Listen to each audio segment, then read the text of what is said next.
नमस्कार मित्रांनो. संध्याकाळची वेळ असते.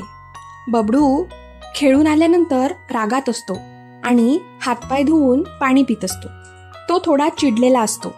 त्याच्या आईला हे सर्व समजतं की आज काहीतरी बिनसलंय. त्याची आई त्याला म्हणते, आज एक फुगा इतका टम्म का फुगलाय? आई, मला चिडवू नको. माझा आधीच मूड चांगला नाही आहे. काय झालं माझ्या बाळाला?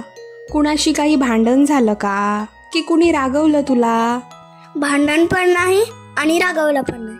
आज गार्डन मध्ये खेळत असताना वंशने मागून येऊन मला धक्का दिला. मी त्याला जोरात म्हटलं, धक्का का दिलास? चल निघ इथून. अरे बाळा, पण असं बोलायला हवं होतं का तू? आपण सगळ्यांशी नीटच वागायला हवं बबडू. पण आई, त्यांनी आधी मला धक्का दिला ना.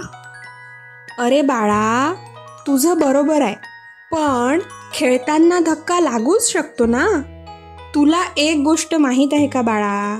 आपल्या शब्दांमध्ये जादू असते. जर आपण चांगले शब्द वापरले तर समोरच्यालाही आपल्याबद्दल चांगलं वाटतं. ते सुद्धा आपल्याशी नेहमी चांगले बोलतात. आई, शब्दांमध्ये इतकी पावर असते. जर एखादा वेळी तू माझ्यावर रागवली आणि मी प्रेमाने बोललो तर तुझ्यावर सुद्धा माझ्या शब्दांची जादू होईल का? हो बाळा, नक्कीच होईल. माझा राग तुझ्या प्रेमळ बोलण्याने निघून जाईल. आणि लक्षात ठेव बाळा, धन्यवाद, कृपया, माफ करा, सॉरी हे शब्द नेहमी लक्षात ठेवायचे. हे आहेत जादूचे शब्द.